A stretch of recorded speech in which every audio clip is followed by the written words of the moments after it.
Welcome to the One Day at a Time Recovery Podcast, where my guests share their stories of addiction, how they recovered, and the tools and practices they use to stay sober now. Well, Sarah, thank you so much for joining me. Thanks for having me. It's great to be back. Welcome back. Yeah, I'm going to leave a link in the show notes to your first episode because you are my poster person for high achievers who recover from alcoholism, addiction, all the things. So I'm so happy to have you back. Well, thank you. So we probably won't cover a lot of your story, but do you want to just kind of give a brief overview of Sure. why you got sober and how you got sober? Yeah, it's actually been really therapeutic to start talking about that again, sort of what got me here. And it's been a lot of years. So it's good to revisit what really brought us to this point and the fact that I wrote this book, like why, right? Like, why did I write this? So I got We should sober. probably, sorry to interrupt you, but we should probably say the name of the book, Parents in Recovery, Navigating a Sober Lifestyle. So Yeah, good. it's so the book is Parents in Recovery Navigating a Sober Family Lifestyle. And my own story, briefly, is I was a high functioning alcoholic, I would say. And um, that really was something that I wrestled with when I was using or drinking or whatever you want to call it. Because I was able to perform at a high level, do well in school, maintain friendships, be involved in a lot of activities, do well in high school, do well in college. That didn't mean that I wasn't, when I drank, that I wasn't putting myself in unsafe situations. Like, I could not drink in safety, but I felt like culturally and where I was at in my life, it felt normal. In some ways, I always took things to the next level, but I would also spend time and hang out with people that drank like me or used drugs. And so it it was like a chameleon, I could kind of hide within that. And it really only, and honestly, I think what was so shocking and why I've focused a lot of my career on the topic of high functioning alcoholics is because I was so baffled when I came to the conclusion that I was an alcoholic. Like, I truly didn't know. I mean, to the point where, like, I was getting my master's degree in counseling psychology and I still couldn't figure out and identify myself in that way. And what really did it for me was when I was 23, I woke up after a blackout. I was a blackout drinker. And it occurred to me that I hadn't phased out. Like, I was sitting there like, wow, you're not just hitting a certain age and becoming a normal drinker. Like, I thought that was a magic thing that happened, that you woke up one day and suddenly, a wand hits you and, like, boom, you're magically a normal drinker from the alcoholic drinking. And there are people that are heavy drinkers that phase out and they're able to self-correct. So I'm not saying that's not possible. It wasn't possible for me. And so that turning 23 kicked off a 4-year experiment of me trying to control my drinking. And that entailed everything from the mundane to the ridiculous, but exercise, drinking water in between, drinking things I didn't like, to not, again, I couldn't not, I had no shut off, much like a binge eater, right? You have one Oreo and you eat the whole pack. That was my experience with alcohol. And so, I mean, it got really a little wild. Like, I was meditating before I went out and I was deep breathing and trying to connect with a higher power and do all these wild things because I was going to stay connected and then I wouldn't drink too much. It was just getting, really woo woo. And so, finally, at age 27, I even tried moderation management. Like, I really needed data. I needed data points. And when I was 27, it was the Janet Jackson whole Super Bowl No. Nipplegate situation, which I didn't remember. Wardrobe malfunction. Yeah, I had a lot of malfunctions that night and as well. And I woke up the next day, classic, didn't know where I was. And I just, what had been a normal thing for me through the years, which I think that alcoholism and drug addiction gets you used to things that are scary and used to things that are dangerous, and you become numb to what the danger you've put yourself in, right? And It's like normalized. yeah, it's totally normalized, and all of the, like, laughter of the funny stories and, always having the best stories. But what was happening is I felt like I was a whole person. I hear a lot of people in recovery say I felt a hole in my soul. I sort of felt whole, and I felt like alcoholism created a hole for me. And so that hole the next day, when I would wake up and know people are upset at me, and the shame and the guilt that I would feel for my actions was so deep, but yet pervasive only in that area. It was so obvious that it was alcohol. And yet it was this thing that I couldn't imagine my life without. And so I woke up that day, I looked at the ceiling. I remember just thinking, I never want to feel this way again. And I went back to my apartment, walk of shame, and two of my friends at the time confronted me for the first time. And it was perfect timing, it was divine timing. And then I called my mom to hold myself accountable. And I've been sober since then. So it's been over 20 years. And it hasn't been like, oh, and then that was it. And it was so easy. But that was really the full acceptance that I needed help. And that didn't mean that I didn't waver and question my alcoholism, because that's part of the nature of especially high functioning alcoholics, but all people with addictions, their brains lie and tell them they don't really have a problem or they're not as bad as other people. So I certainly wrestled for about 11 months with just trying to see myself that way, because of the stereotype and the stigma. And also I had people telling me I wasn't that bad. And that's the confusing part, Yeah. is when you are higher functioning, people around you don't see you that way either. And then it feeds into your own inability to see it. Like, this is a disease that tells you you don't have a disease, and most don't, right? When you have cancer and diabetes and you have other health conditions and things like that, it doesn't tell you that you don't have it. And so part of it's psychological, right? And I'm a mental health therapist, and I get that certain conditions can kind of hide themselves within your mind. But this in particular is a real tricky one, because one of the symptoms is the minimization. So, Denial. Yeah, lots of yeah. denial. And for me, it was a lot of misinformation about what alcoholism really is. There you Um, go. and what it meant to be an alcoholic isn't about all of this. It's great to identify with stories, and I love sharing my story because I feel like I want other people to identify and hear me and know you don't have to lose everything. You can get off the train before it falls off the tracks. But at the same time, it's really about my relationship to alcohol. It's not about what degrees I have, how many friends I have, how well I did in school. That has nothing to do with my alcoholism. It's really that I don't have a shut off, that I lose the inability to choose how many drinks I have. I can't control my behavior, that I repeat the pattern. Like, there's very clear signs, and the other parts of it are really have nothing to do with it, even though they in fact are a barrier to getting help, because then people think, well, it's Absolutely. not that bad. So yeah, so that started my journey through recovery. And I was in self-help meetings and therapy and group therapy. I did a lot of yoga and spiritual pursuits and things on my own. I just naturally and instinctually sort of knew I needed to put together some kind of outpatient plan for myself, so I didn't end up in rehab, because that was only for real alcoholics. I didn't um, go to rehab either, but mostly because I just didn't know about it. I just didn't think I was that, like, I didn't think I needed it. Now I'm kind of, Not that bad.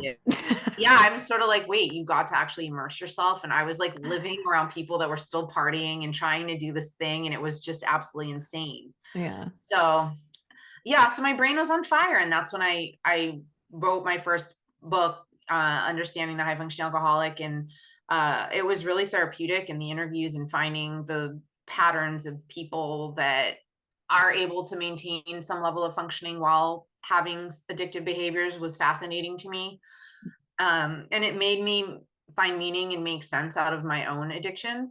Yeah. So I don't know. I feel like when you write, that the words come through you, they're not of you. Mhm. And that's what happened. I got into some kind of a flow state in the book, like all the research and everything just integrated. And then That's I just amazing. never thought I'd do it again. Quite honestly, it's like a homework assignment that wouldn't end. And I don't know. It had to be like, it has to be inspired. It's not something that can be forced for me. Yeah. And Yeah. I always marvel at people that, they write a book a year or whatever. Oh my It's so God. interesting. Yeah, I really needed to feel the right, the right topic, and it had to feel right timing, everything. And that's sort of what happened with my second book. But as far as what got me sober. It was really that hole in my soul and not wanting to ever feel that way again. And I'd say the 4 years that I spent trying to control my drinking were a gift, because I'm the person that, like, I needed that data and I needed to see myself fail. And I needed to come into a self-help program knowing I tried everything and it didn't work. Yeah. Because if Yeah. I had only tried like one thing and then gone in, I would have been like, oh, I got a lot more tricks left, you know? Yeah. And I'd out Yeah. tricked myself. Like, I Yeah. had no more tricks. Like, if somebody said, what else, this or that, I'd like already tried it. Yeah. So I didn't want to be there, but I knew that I had nothing. I knew I'd ruin my life. Like, I knew Right. I just wouldn't have the life I wanted. Yeah, that's a tough place to be is when you have all the information. Like, okay, I got all the data. I did all the Yeah, research. and the I conclusion isn't what guess. you want. You know what I mean? It's not the conclusion that you were like hoping the data Right. was going to point to. Nobody wants that. It was like, no, this isn't, no. Not this, not I know abstinence. what this means. No. So, Yes. So, what prompted you? So now we have this new book. Congratulations! It's a huge feat. you. Because a lot of us get to this place where like, okay, now what? You know, what's next? And the truth of the matter is like, it doesn't matter how long you've been sober. You've been sober 20 years. I've been sober a long time. It's like we still always continue to evolve. Mhm. And so I think it's really an important question to ask. It's like, how can I go deeper? And if you have a family, which a lot of us do, that brings up a lot of stuff. It's a lot of Yeah. opportunity to sort of go deeper. So parents in recovery, like, sure, like that is, it's like being awake and being a parent and maybe wanting to do it different than your parents did it, but not always knowing what else to do. So I thought maybe we would go through, I have your table of contents up. Maybe we just start at the beginning. So the beginning talks about recovery as a lifestyle. What is important to know about that? Well, I, I've just heard so many simplified versions about, the difference between sobriety, abstinence, and recovery. And people have said, well, why don't you just stop drinking? Why do you have to, these were questions that were said to me. Why do you have to change everything in your life? Why can't you just stop drinking? Those were questions that I got from friends, right? They were confused Yeah, why I was changing so much. right, right. So the other piece is, by the time I was a parent, I had already changed my lifestyle, right? And Um, this book is really for different types of parents. There's parents that got sober before they had a child or children. There are people who they got sober after they were already a parent. And then there's some unique people I interviewed who actually had children before they got sober and after. So they had the points of Oh, comparison, which was really cool. wow. So I had that lifestyle baked in, and that doesn't mean that it was easy to throw a child on top of that. But Mhm. I don't think I understood what was going on. And so part of the point of all of this is to have this be a field guide and almost a cheat sheet for parents in recovery, because I think a lot of us muddle our way through and we're just doing the best we can, but we don't have it laid out. Or you talk to a friend here and there in recovery and you get tidbits and this and that, but like it's not sort of all in one place. And that's really what I wanted to do for parents like this. Nice. But the lifestyle part for me was, how do I add this huge, it's not just like, oh, I was working part-time and now I'm working full-time. It's like this giant layer that affects every part of you as a person having a child. It affects your sleep wake cycle. It affects your hormones, male and female. It affects your schedule. It affects how much time you can devote to your recovery. It affects everything. And yet we, for the most part, have to adjust, right? Like, it's not a choice unless, I mean, it's a choice, but if you're going to remain sober, you find a way, right? And so the lifestyle component for me, I love that I had to have it in the title. I was obsessed about it because, to Mhm. me, recovery, if there's something I could educate the general public about, it's not just, oh, I don't drink, oh, I don't drug. It's I live my life in a deliberate way in so many different domains. It's that all encompassing. And so that's really what the first chapter is trying to capture. What is the lifestyle? Like, and also it's so different for everybody. That's why the voices that the people I interviewed were just so brilliant, and the way they Mm. could capture things, they said things I couldn't say, if you paid me. I was just like, this is, yes, nailed it, wisdom bombs. And so it's, what is the, what does that mean? What does lifestyle mean? And what are suggestions that these parents have for other parents? And that to me is invaluable to have it all. Like, I feel so lucky to have these individuals share this wisdom into the, like, allows me to use it in the book and to be able to share it with the public. It's exciting for me because it's not just all about my writing. Yeah, absolutely. What are some of the examples of things that you have in there from the parents you interviewed? Oh gosh, it was just, they were blowing my mind. The power of the things that they said, the ideas that they had, the creativity of how they worked their program into their lives, of how imperfect they have been, but how it doesn't matter. How raw they could be, how their fears, their traumas, that got brought up by becoming a parent. And I Oh think yeah. there's a huge number of people in addiction, that with addiction, whether they're in recovery or not, that trauma is part of their story. And so, and that can be in your immediate family, right? So when you have a child, that what I saw was a rawness for individuals that wanted to have a different experience for their children than they had, Yeah. and they had this gift and they weren't going to give it up for anything. So I saw in some people that their recovery was cemented even more when they had a child, because they were so committed. Now it's not just about me. On the flip side, and I would put myself in this category, some people became more vulnerable and they felt overwhelmed and um dysregulated, and just the sleep piece and all of it and the brain chemistry, made I felt more vulnerable. I actually started to be like, oh, this is that whole, like, sippy cups are for Chardonnay thing. It's all making sense to me now. um Yeah. Yeah. so I was inspired by differing stories, right? Yeah. It wasn't that everybody interviewed had my experience either, which was Right. good to hear, but also it was good to hear that some did. Yeah. So that was, I didn't feel as alone myself. My daughter's a tween now. It's kind of a perfect time for the book to come out, but um I didn't have as many frames of reference as I have now from doing these interviews. Yeah, I'm sure. Yeah, as you were talking, I was thinking about, my own trauma and how that showed up in my parenting, and I remember when my first son was just a baby, and my mom had come over to stay with us for a little while, and the baby was he was in the crib, and he was new, like not brand new, but he was pretty new. And I put him down for a nap, and he started to cry when he woke up, and I went to go get him, and my mom put her hand on my arm and she said, "Oh, honey, let him work it out." And I looked at her like, work it out? What are you talking about? He's a baby. And I had like this realization. I was like, oh, that's how she raised me.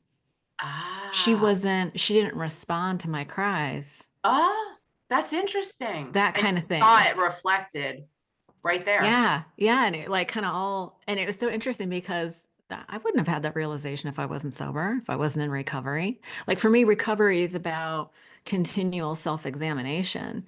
And as I became a parent, like these situations with my kids would come up, and Yeah. I would see myself in them and think about what I was like at that, like, That it happens all the time. Isn't it weird? What was I like at the yeah. age they're at? You just reflect back and think. It's crazy. Yeah, like when I probably had my first drink between 8 and 10. And when my kids reached that age, I looked at my kids and I was like, wow, I can't believe I felt the need to drink at that age.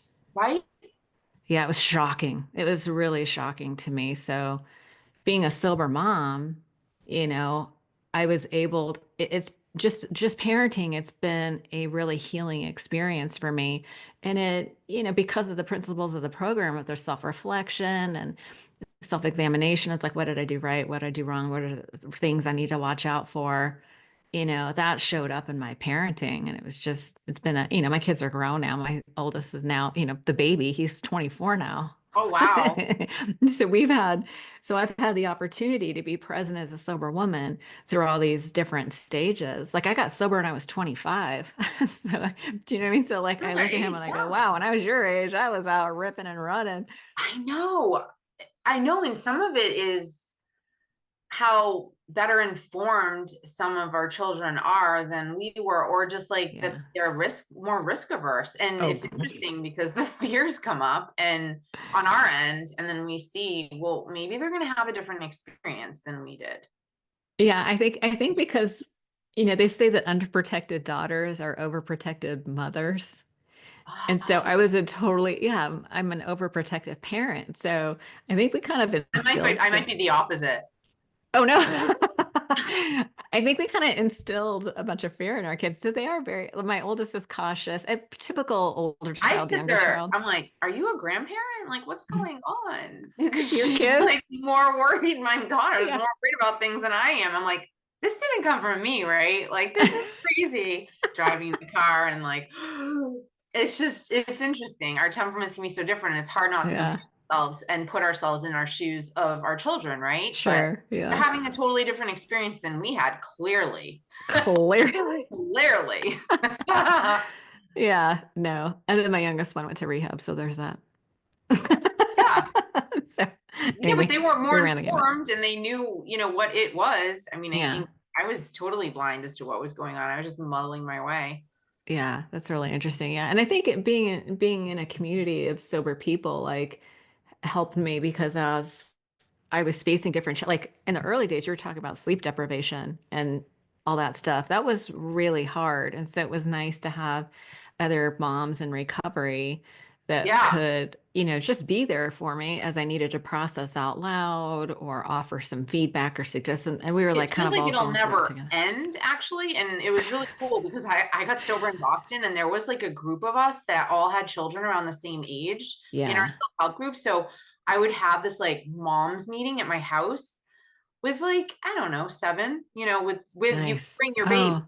Oh, And nice. yeah, and I just remember it was I don't know, it was just really cool to not feel alone. But again, I don't think that I was registering fully that being a parent in recovery had some different characteristics than not being a parent in recovery. Like there are differences, and I actually did survey parents who are not in recovery for my book, just to have some type of a point of comparison to see, Hmm.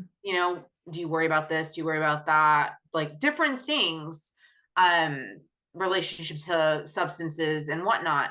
And I do think that there are things that parents in recovery do that are fundamentally like different Do you than have an example?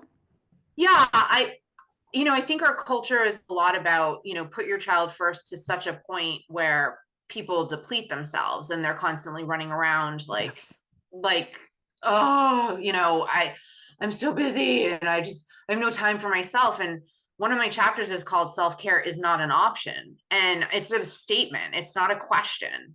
And because it is not an option for us to get. I mean, you can have a week where you like are, what I'm saying? Like we all have a period where we're a little frazzled, but if you don't come back Yeah. to some point of baseline, you're not going to make Yeah. you're not Yeah. going to make it. Seriously. So, Yeah.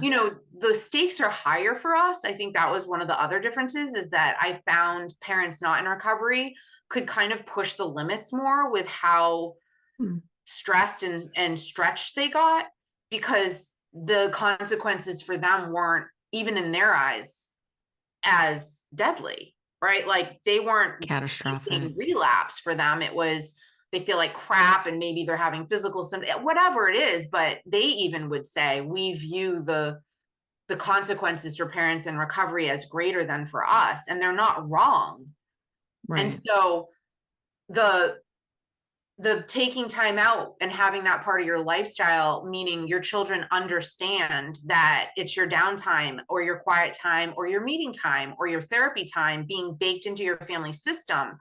That was across the board. Everybody I interviewed that was in recovery had some recovery lifestyle program that was going on for them that everybody sort of understood. And even if the spouse wasn't in recovery, there was respect for that.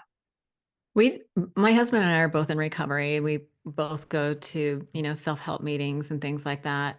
And we would take turns, Yeah, and it would be like, well, where's daddy going? Or, okay, daddy's going to his meeting tonight. right. So, and they just got used to it. Like it just was a part It's of just how it our, is, right? Like, it's, yeah, they wouldn't yeah, even ask. I mean, it was just so part of our lives. And then people would come to the house too. Like my yep, husband held meetings at our house for a lot of years. And our yeah, kids just got so accustomed. It's like, oh, helping mommy's somebody helping or, somebody, yep, or yeah, or mommy's going to go get help, or she's going yeah, to go talk to her friends, or go to, they knew I was going to meetings. It didn't even exactly. really, it just seems so normal to them. It didn't. So they got very accustomed to, and for us taking, the self-care piece, Yeah. the prayer and meditation and all that stuff was Well, hugely important. it was baked in, right? And so even Yeah. you, when you think about there are parents that aren't doing those things, necessarily, again, not parents not in recovery. I'm just saying, like, there are parents who are just constantly chasing their tail and they're not taking any time for themselves. And like, there are just things I say no, not just because of a rule, but no, I'm actually exhausted and that's not happening. Like, my reason Yeah. is I need to keep myself balanced. Like, that's the reason. It's not Yeah. I have another plan. And in fact, I feel like my daughter has adopted that in some ways and will say, I just need some downtime, or she's actually said my social battery is drained. She's 12. She's 12. Oh my Yeah. gosh. So again, they pick up on some of this stuff, For but at the sure. same time, it's normalized and it's good for them, right? Because we want our kids to take care of themselves, whether they're, in Yeah. recovery or not. But Yeah. my point is, like, across the board, everybody had things they did that became part of their life and part of their family. And that's not the case with all people. Right. Yeah. No, we have to do We're a the little self-care different. because, yeah, the Yeah, consequences you know, of failure are really catastrophic. So, correct. yeah. Tell me a little bit about what this means. I'm looking at your table of contents. What does it mean? The intrinsic and extrinsic parenting continuum. What does that mean?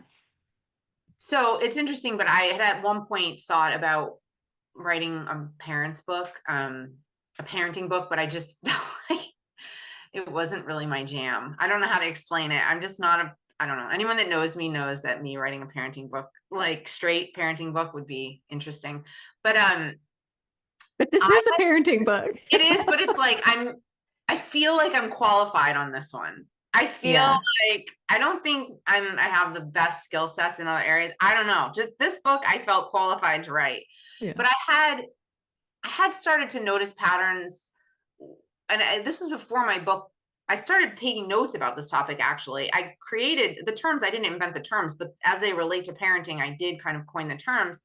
The idea that there are certain people that when they have a child, a father or a mother and a mother, whoever, that they take to it very naturally. It just their maternal instinct kicks in very naturally, and it just becomes second hand. Like, it's just they just have that nurturing in them. And then they're more intrinsic. I would say it's more just baked into their DNA. Whereas an extrinsic parent, it feels sort of clunky and awkward and a little like, it's not really my jam. Like, I just can't get this whole thing down. I don't see myself as a parent. Like, there's just something that just doesn't flow about it.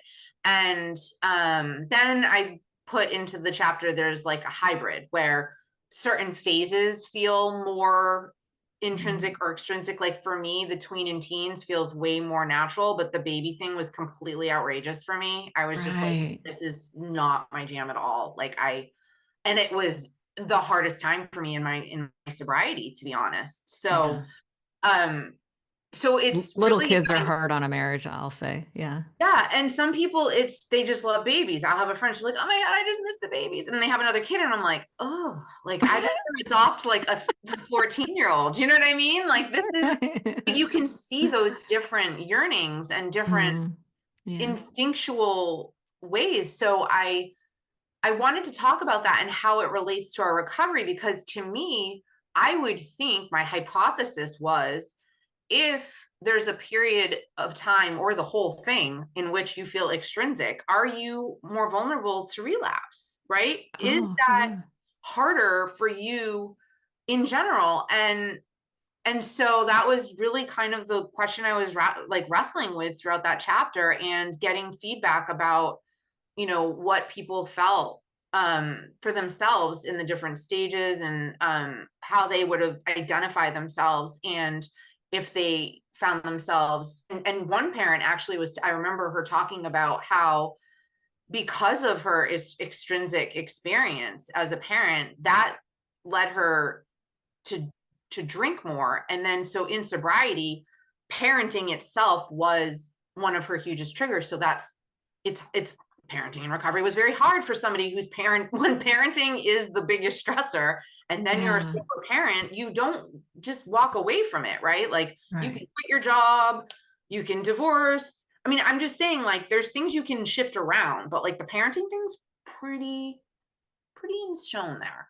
So, for somebody that is maybe a parent and they are currently in the stage with their child where it's not coming naturally to them, that's when they need to reach out for additional resources, increase their self-care, things like that.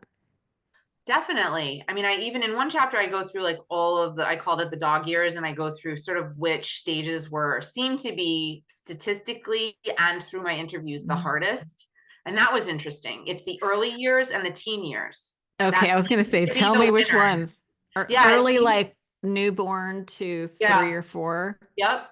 Those are And and then then teen. Yeah. So that seems to be where the research and where I'd say my interviews all sort of fell within the same scope there. And so, interesting. and I think for me, I think back to like, I don't think I realized that my feelings would change.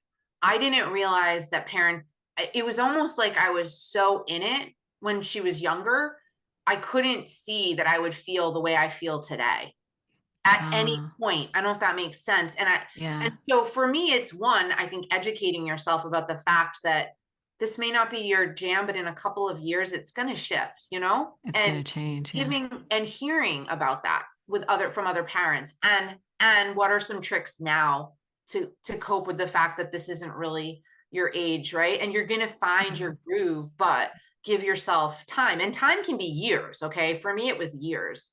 Yeah. Um, but it's okay, and you're not alone, and there's support. Yeah. And I don't think I realized that it was transient. Like I thought this is just how parenting is going to be for me. Yeah, I think that is such an important point to note is like when you're in the thick of it, like we got pretty lucky. There was only a very short period of time in the teenage years we really struggled with, each kid. But when you're in it, it does feel like, oh my God, this is how it's going to be forever. You don't realize that as they change, the whole dynamic changes and you'll get relief, right? I Yeah. think we're seeking relief from just the tension, the feelings like we're not good enough, we're not doing it right. Like those are all very painful, beliefs to carry as you're Like I'm not good at parenting. this. Like Yeah. what's going on here is not my skill set. It's not my skill set. You mentioned some coping skills. What do you suggest or what did you hear Oh gosh. in terms of coping skills for parents that are in the phase that they're not good at? It was so cool to get other people's ideas and not just my Yeah. own. I have to say, it's so nice. Um, so I think first of all, giving yourself some grace, Yeah. knowing that you're not the only parent that Yeah. has had trouble with particular ages. I think also informing yourself around certain pieces. I didn't do a ton of research when I just, the less was best with me. But one of the things, especially the younger years, is understanding the sleep piece. There were certain parts that I honed in on, in particular with the dog years, but the earlier years, the sleep deprivation, um, and postpartum symptoms are such a big deal, and we really need to hone in, pay attention, and learn what is going on for us. So, in the research I did, in fact, they categorized people with the effect of sleep deprivation as being minimal, slightly affects you, or catastrophic. And so I thought that was interesting because, for example, my husband would just like wake up and go back to bed and be fine, no big deal. I would wake up, couldn't get back to bed, and it was Mm. a debacle. And then I was sleep deprived and crazy. So, what I saw with different couples through the, interviews was recognizing who could handle certain things, and Oh, hopefully having a partner that could support some of the harder stuff in particular phases, and asking for support in those there it phases, is. right? Asking for So, support. Yeah. right, and also having, asking other people to watch your kids, like family, friends, babysitters. I think that people don't like, they feel guilty or this and that, but at the same time, I do remember having a stash of babysitters so that I could get out and like, on the weekend, every other week or something like that, and just go to dinner and a movie or something, but go to a meeting and a movie, whatever floats your boat. But Mhm. um it's important to have that mental and physical break. Yeah. And I think also, having social support, having having other pieces of your life calmer. So, Yeah. you know, if you have work absolutely out of it, just going totally off the rails, like just looking at your whole life balance and figuring out where changes need to be made, because our tolerance when we're sleep deprived or when we're in a hard parenting phase or when something's going on with our child, our bandwidth is much shorter. And sometimes I think that parents just expect the same amount of battery out of themselves no Right. matter what's going on. And that's just not realistic. So having reasonable expectations on what you can actually Yeah. do. Yeah. Yeah. And it's okay to set limits with your children so that they understand kind of where you're at, and that it's not a Yeah. reflection on them, I but used be to, human. I mean, there I used are to- inhuman parents. Like there are. I think no, I know. Yeah. one of my parents, one like my mom had boundless energy. Like I just, and I when I compare myself, I'm just like, God, I am like a loser. You know what I mean? Like so it's also, Yeah. I knew the parents that kind of, I would also reach out to parents that I knew were similar to me in some ways, because it would help normalize a little bit of what I was going through, and I wouldn't feel like what a slacker. Because Yeah. and we would find humor in it too. Yeah. We have to laugh because some of it is just When so you were wild. talking about setting limits with your kids, I remember I'd be like, listen, I tell my boys, listen, do you want mean mommy or do you want nice mommy? Because that bitch is this close. They'd be like, we want nice mommy. Because they seen I that really bitch. think my daughter got me socks that said, don't don't make mean mom. It was something like, don't make mean mommy. Don't make Like mommy that. Yeah, mean. that's Yeah. something like that. Yeah, I think I have a pair of socks. Um, Yeah, I mean, because, and the thing is, I knew to say that because I had moments where I would just lose my shit, yes. right? And which wasn't always a And bad you thing. promised yourself, okay, I'm going to get it together. And then maybe it would happen again. And it's like, you just beat yourself up. But it's also this, I think we need to apply our recovery principles too, Oh yeah, to, well, that's kind of where I was going with it is I did have to apply my recovery principles and go to my kids and not ju and make amends, yeah, right? Not just apologize. But my parents never said sorry. They didn't say sorry. But as an adult, as a parent, I wanted to be able to go, hey, you know what? What happened? I'm sorry for what happened. Like, I'm sorry. I see that I hurt your feelings. Is there anything you need to tell me about Yeah. your experience? And I'm going to do everything I can not to do that again. You make amends and then you change your behavior moving forward. And so I would have to let them know, like, I'm reaching my limit. Yeah. Just FYI, I'm And reaching how can my we limit. communicate it effectively? Because I'm telling you, I'm Yeah. hitting a wall, right? I'm hitting a I wall. Putting ourselves in timeout was a huge one, just removing yourself from the situation. No, it Yeah. was a huge one for people. And also just asking your partner for, even if it's 5 or 10 Back up. minutes, Yeah. backup. But also I think people think that in order to do things, it has to be like hours. You know what I mean? Yeah. Sometimes you just need somebody to, my husband and I called it tap out, like kind of Yeah. like Yeah. Yeah. The wrestling. the wrestling.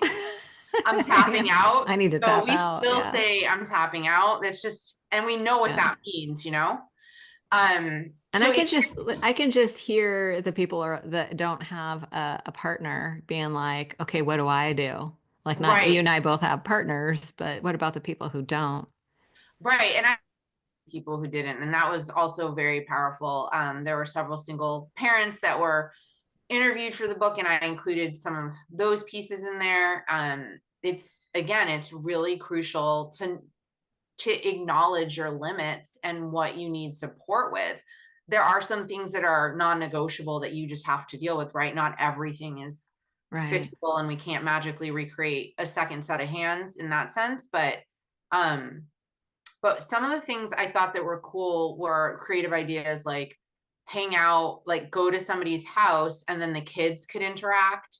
And that was Hmm. less burdensome for you because Yeah. it's not a Right. babysitter per se, but it would allow you to have adult time and the kids could kind of, whatever ages they were, sort of figure it out.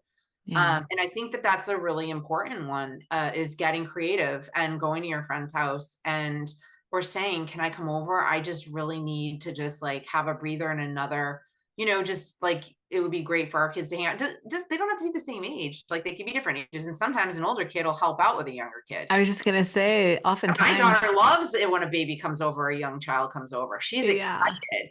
Yeah. And that's mutually beneficial because you're getting in your adult time and then right. So it's a little bit baked in. But again, say that you need that, right? Like it's not, Right. if you just sit there and say, I'm burdening people, who cares? Give it a shot. Like that's part of this whole thing is you can't be passive about your recovery and about your sanity. Right. Yeah. Your You'll get sanity. yourself in trouble. Yeah. Yeah. No, asking for help, having a deep bench of, Yeah. resources and And people, there are a lot of community. meetings too, like self-help meetings, and especially since things are virtual now, where you can tune in and put your volume off and you can listen to it like a podcast and Yeah. find ways to have that sort of healthy checkout mentally for yourself. And it may be that you have to, and this is back to that, like there's only so many pieces in the pie, right? And Right. I know actually one of the single mothers that I talked to, this was beautiful. She said, I know as a single mother, single working mother, that I don't have time in my pie for dating. I don't. That's just Mhm. not where I'm at right now. And I honor that. And I don't try to fit it in. I don't feel guilty about it. I just accept that that is where I'm at right now because my pie can't handle it. And Right. so I think that there are things where you have to accept certain pieces as just being like not part of the pie right now for all of us. But I think that was an interesting, I just remember her just so, firmly and confidently stating, like, I just don't have the bandwidth for that. It's just not going to happen. I've often heard that you can have everything, just not all at once. That's so good. I love. Yeah. I was Okay, like, oh, that's a good one. okay. That's a daily mantra. We need to daily mantra that one. That's beautiful. Not all at once. No, I that's love good. that. Yeah. What is you have a chapter called Buzzkill Sober Socializing Oh, in a Digital Age. And that is so good. I feel like, especially after COVID, there's so much digital socializing. But what does that mean in context of your book? gosh, we could do a whole podcast on just this topic. I love this topic Really? so much. I love this topic so much. So I tried to integrate both in-person socializing and just the whole idea of social media. The chapter is really divided into two pieces. Um, but I found the social media component just so powerful. Inspired by, and I don't know if you've seen the movie The Social Dilemma, but Oh yeah, it's I interviewed Dr. Anna Lemke. okay. So her book I actually source in this around Nice. dopamine nation. Yeah, yeah. Wonderful. And so quote some of the people that were featured in that movie. But what I found is that what we feed ourselves is much like our diet is it's a very similar on our phones. And I feel like phones have become like the socially accepted addiction. And so Yeah, they really are. they really are. And I'm not speaking to this from some high horse, right? Like I I know, use my same. phone for work. Yeah, like I use my phone a lot for work. So the things I check a lot are probably email, texting, like that's more my thing. I don't but I know there are people, I mean, there's somebody interviewed for the book and she openly said I'm addicted to Facebook. Like she's just like, I know that I am, you know? Yeah, yeah. Um, and I think that one of the things that is really important to be mindful of is how do you feel when you get off the phone? And how does it impact your recovery? How do you, is there a fear of missing out that happens because you start Mm. looking at, and I mean, people feel notably depressed after they look at the pictures that people put, like comparing your insides to other people's outsides, that whole thing. Oh yeah, it's It's terrible. outrageous. Like everybody's their best PR agent, let's be honest. And everybody's putting out, and usually the people that post the most, look how amazing my family is, usually have the most issues going on. I found it's like inversely proportionate for some reason. Yeah, yeah. But but I do think that I know that it's it's so important to be mindful of what we let into our consciousness, and it is within our control. And if we have to set limits for ourselves, take certain apps off, we can do those things. The other piece of it is being mindful of how our children are genetically predisposed to addiction. That's a fact. Mhm. Mhm. They have a 50% greater chance of developing a substance use disorder. If they delay that onset by, to 14 or 15, they decrease the rate by like 40%, which is amazing. But they're, as Dr. Lemke would say, the dopamine pathways are primed. And so if you feed into it with excessive phone use, it's our children, those of us that are and our biological children, right? Adopted, they have different genes. I can't tell you what their genes are. I know what my daughters are.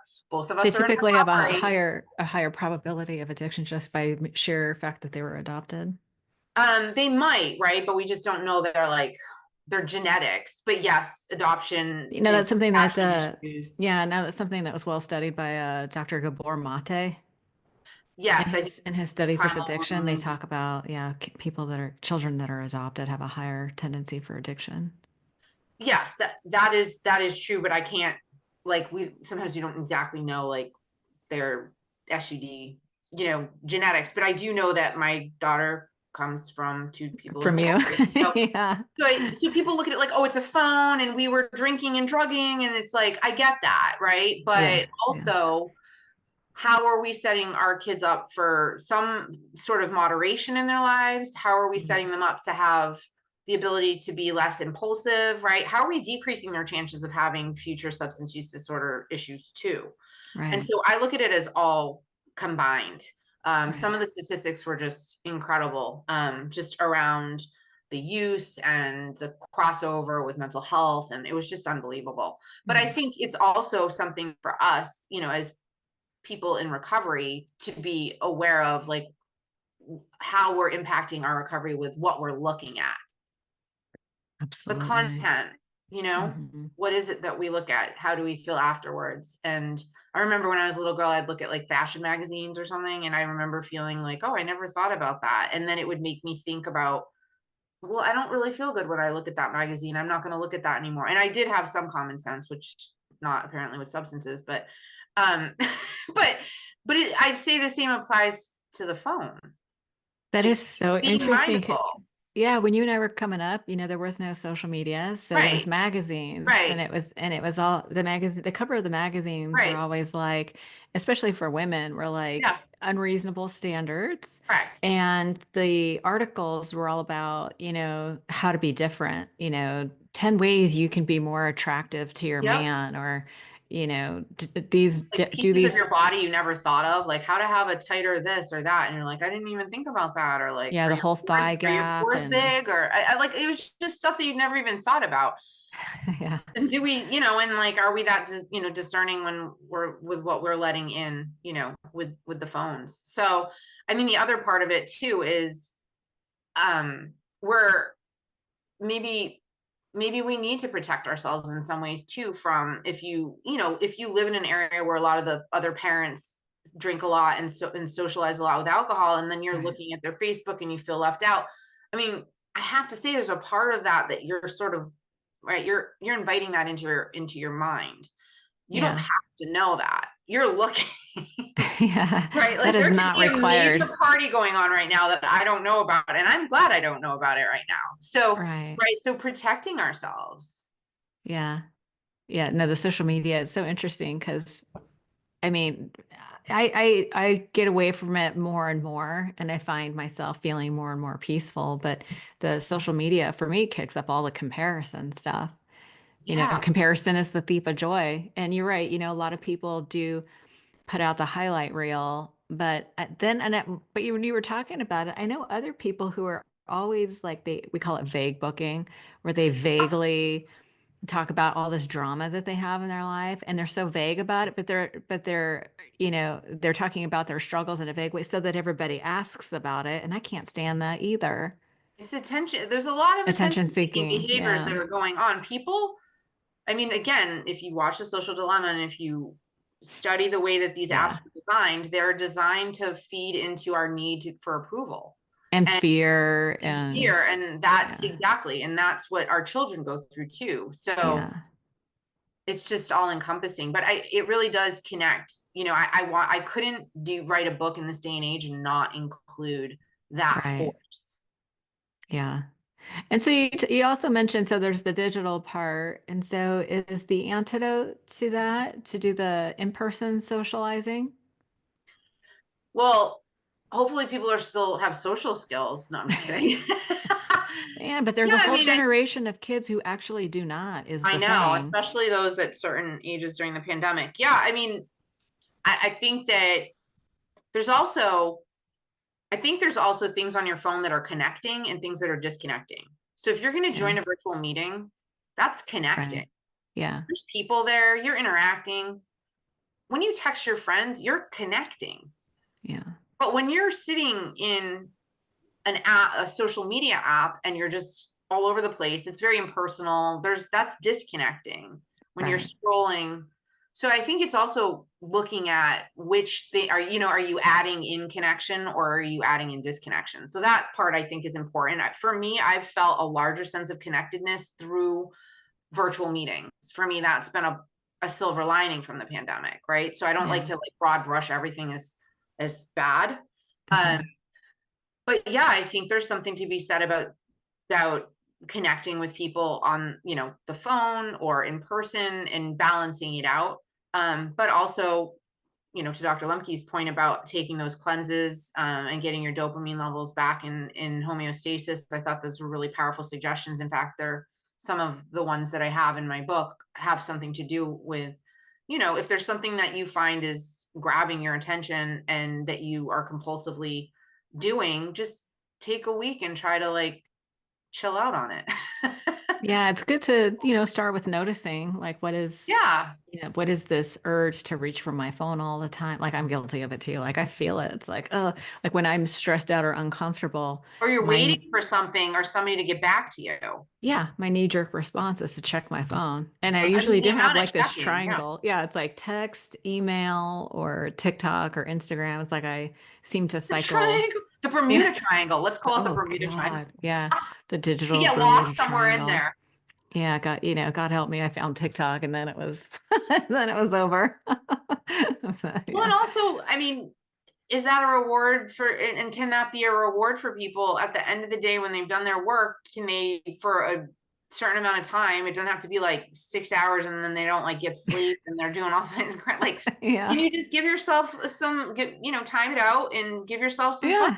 time? It's, Yeah. I happen to like Moderation. television, but again, Yeah. some people like to bug out on TikTok. Okay, cool. But like, it just moderation, you know? Well, I'll be sitting in bed with my husband. We're watching TV, and sometimes I grab my phone, and he's like, "What are you doing?" And I'm like, "Leave me alone. I'm happy. Like I I'm in know my I'm in happy my place." happy place. Yeah.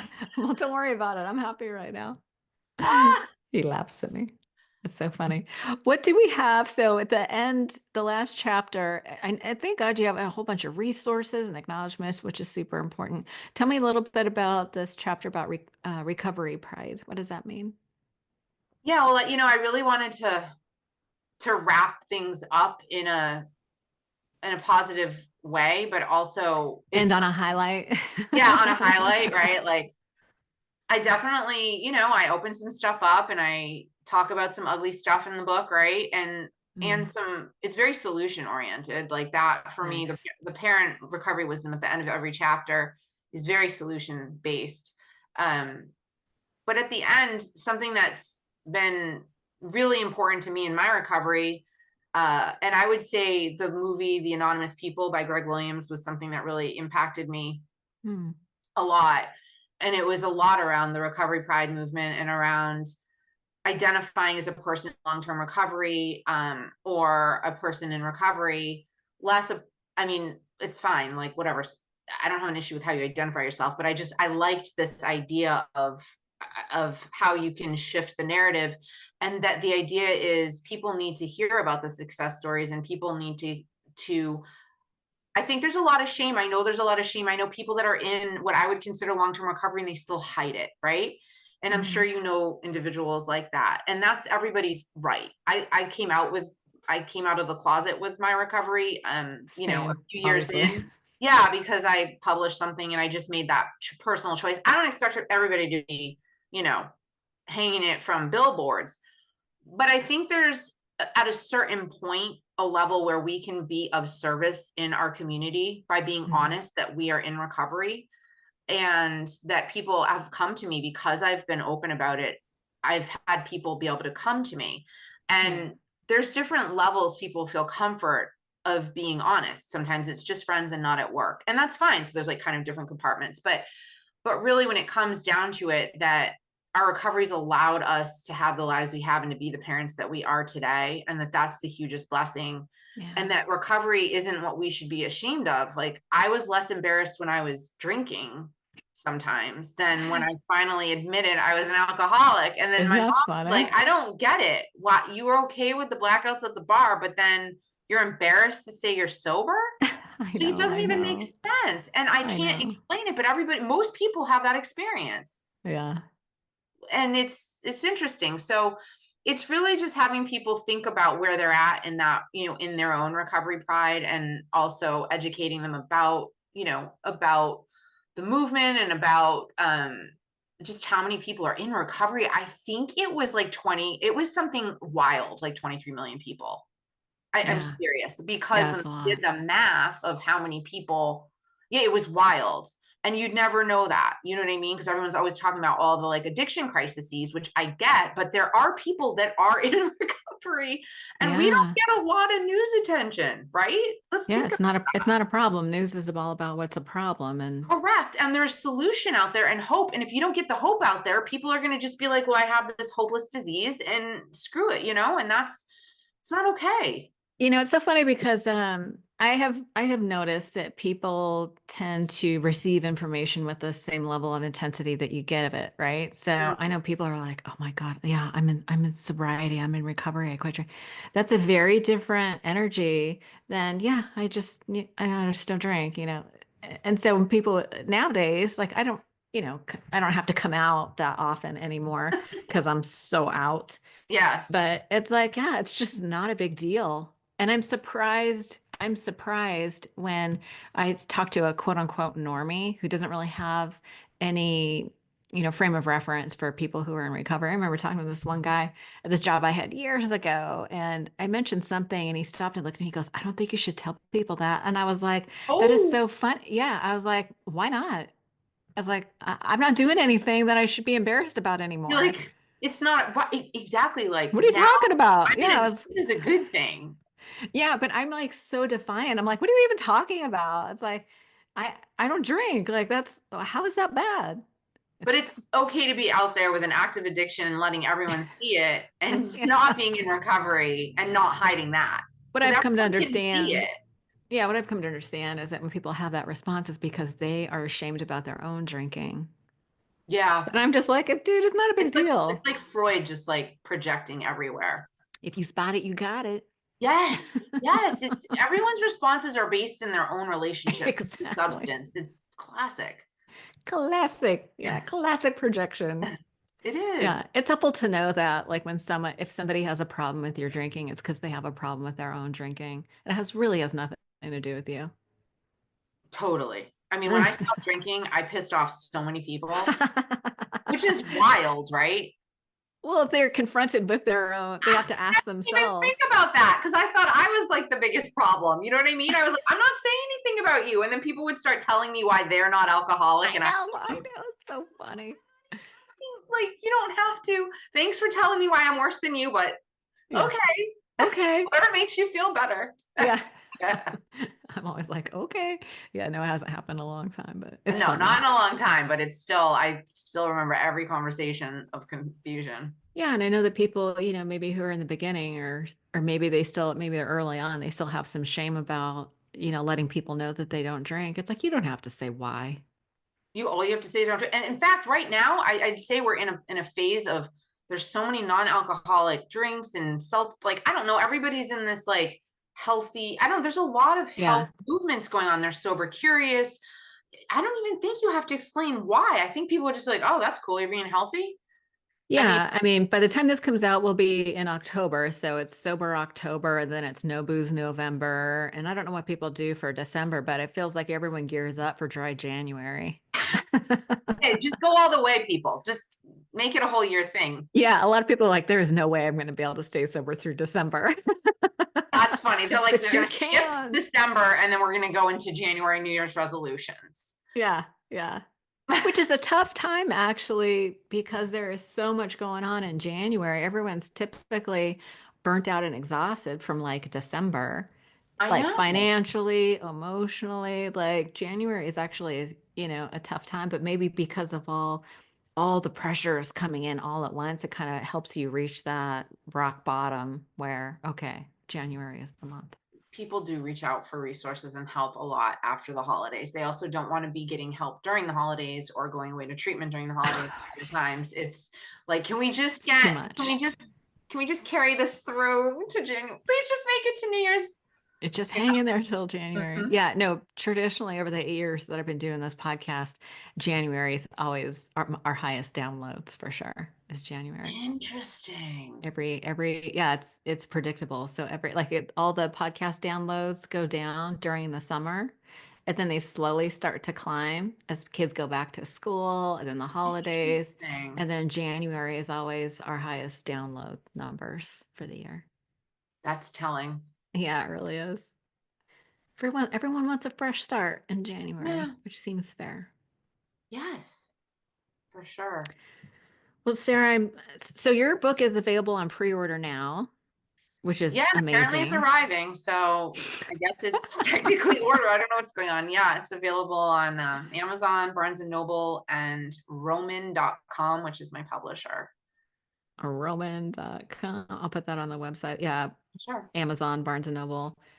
They must public distribute through like Ingram Spark. So it goes to like Target and all that, right? I think All of that I don't know how it all works, but that is my understanding is that they go through distribution. It's a little yeah. confusing because I had a October 15th launch date, but somebody ordered the book, pre-ordered it and got it like Oh, really? 5 days ago or something. Yeah. That's amazing. I'm in a roll with it.